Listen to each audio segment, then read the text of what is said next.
President Myers, if I might, I would like to move item E under reports of the superintendent into this slot at this particular time, if I might. Yes, please. It's my great pleasure.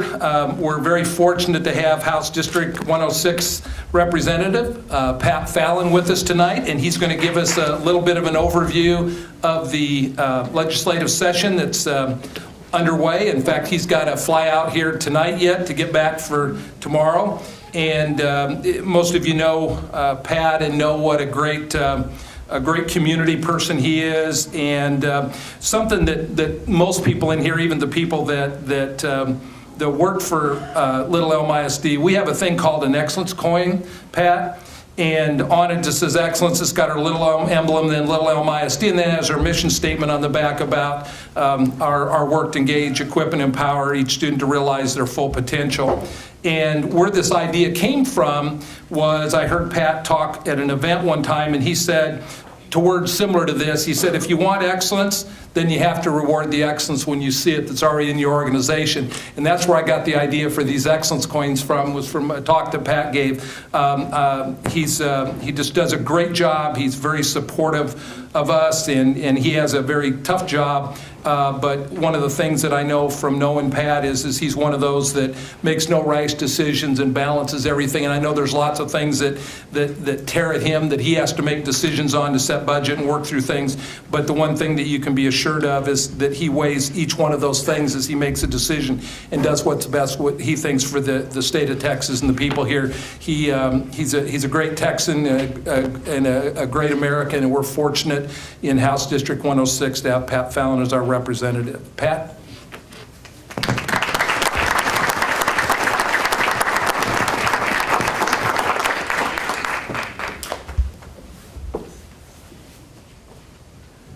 Dr. Strike, thank you for having me. And I slipped him $5 before the meeting, so he'd say those nice things about me. But what a difference 3 years makes.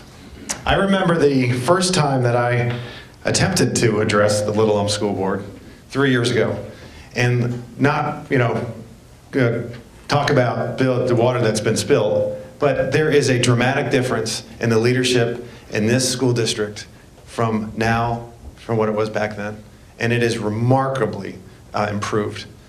Because I think the 7 people on this board, and Dr. Strike, and his assistants in the executive level know who they work for.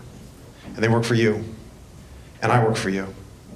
It's of the people, by the people, for the people. And that doesn't just mean in the Constitution at the federal level. It means it at the state level, and it means it at the local level. And so I want to, if you join me in a round of applause for this school board.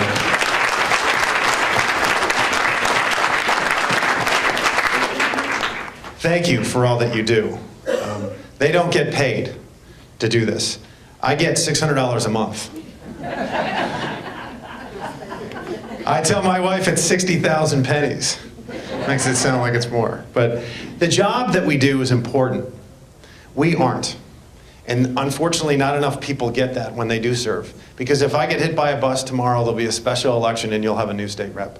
But the job is important. And the job that you do is important. Not everybody can be president, and God, that's a good thing.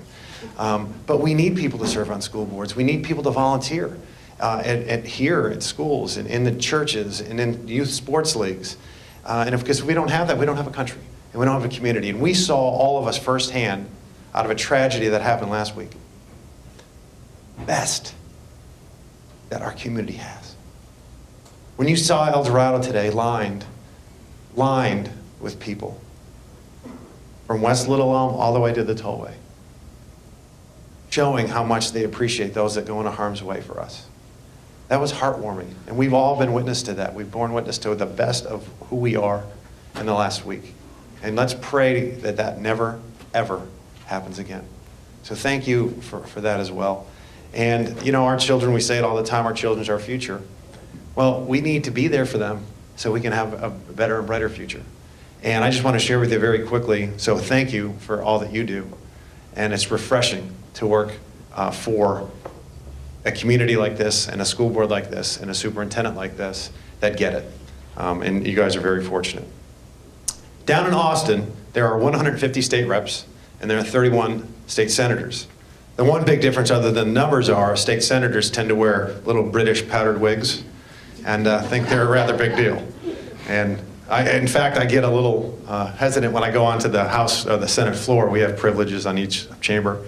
Because if a senator sees a House member there, that little British accent, they'll say, "Oh, a lowly House member, checking for lice," you know. But it's interesting. But we spend over $200 billion every other year of your money, and there's only 181 people making those decisions. And we want to make sure that we do it, obviously, in the right manner. And it is a finite pot. It's a big pot, but it's a finite one. The things we spend the most money on, and my staff was wonderful, and they gave me pages and pages of briefings, but it's really boring, so I'm just going to give you the highlights. But we spend about $78 billion on education every other year. That's our #1 budget item, and very closely followed by Health and Human Services. That would be welfare, Medicaid, and all those kinds of things. That's about $77 billion. So those two factors alone account for nearly 2/3 of the budget. And then we have to run the entire state with what's left over. So it's very challenging because you'll hear it from lots of people, you know, we need to spend more on education. I would love to. In fact, in our proposed budget in the House for this session, the House has proposed an increase of $400 million. The Senate has proposed actually a cut, a decrease. Powdered wigs, we're going to tell you, but we're going to work that out. And any bill that is passed into law has to pass, of course, out of both chambers. And if there's any differences at all, we have to have a conference committee, and then we go ahead and have to have the governor sign it, and you have to pass it. It is a lot easier, let me tell you, when you're on a board. I came off of city council, but there's 7. All you need to do, Delion, you just convince 3 more of these folks, and you got something passed. In our chamber, we have to convince 75 other people, and then we're only 1/3 of the way there. And then I have to go over to the Senate, the green carpet, and then I have to get somebody to sponsor that bill, and then I have to get 16 of those votes, and then you're still not done. Then you got to go to the governor's office, and he has to sign it. So it's a very cumbersome process, which isn't actually a bad thing, because it's, from what I found now in my third term, it's almost as important, probably more so, arguably, to kill bad bills than it is to pass good ones, because we have lots of bills. And if we're a limited government state, that's our philosophy. And that's why there's a flood of Californians moving to Texas. There's not a flood of Texans moving to California. Thank goodness. But anyhow, we were able to, last session, return $4 billion to the taxpayers. And you saw that in some property tax relief. You didn't really feel it because the appraisals went up so much, unfortunately. And then one of the things that we passed in our office was, that we were very happy with, is transparency. Open government is good government. So when you have school districts, cities and counties rather, that are large, they need to be filming their meetings and posting them online. Now that is a state law where they have to. If you have a student enrollment over 10,000 in a school district, larger ones, because you can just put a camera on a tripod and film. It's just not that expensive anymore.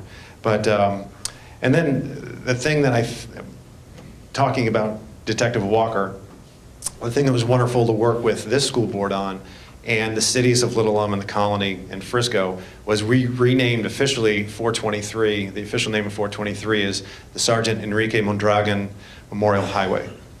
And that was unanimously passed by both chambers of the House and Senate to honor one of our own who we lost.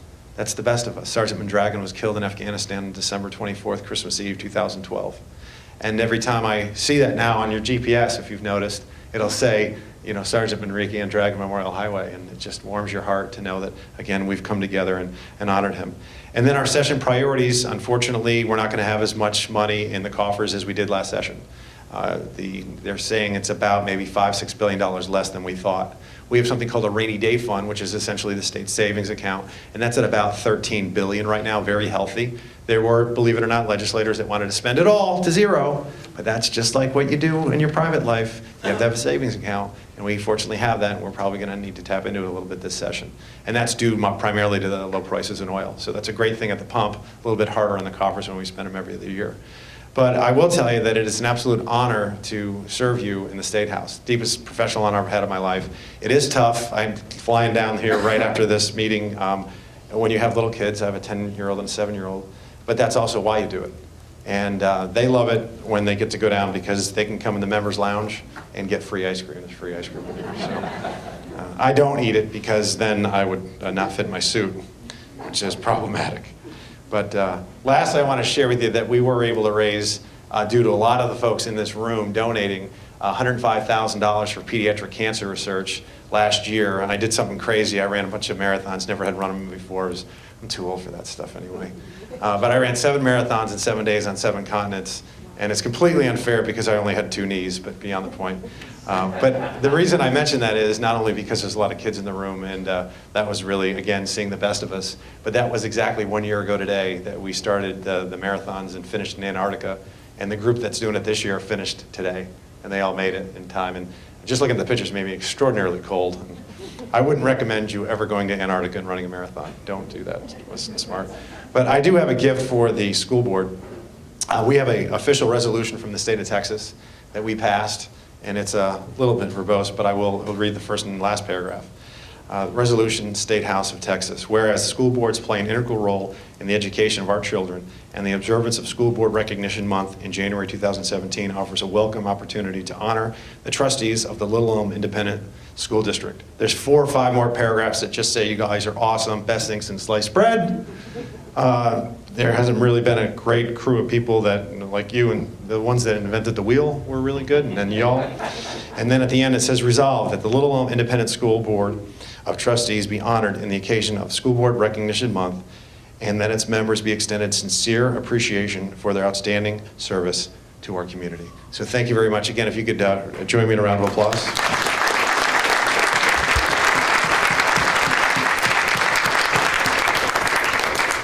And anyone here, if you'd like to come down to the State House, you have an office in the State House. It is it's in the Capitol in the extension. It's not my office, it's yours. I'm just the occupant of it for a few years. My cell phone number, if you ever need to personally call me, is 214-507-4861. That will literally ring in my pocket. 214-507-4861. And if you ever need anything, Dodie Brigadier is our Director of Constituent Services. She's here and filming, apparently.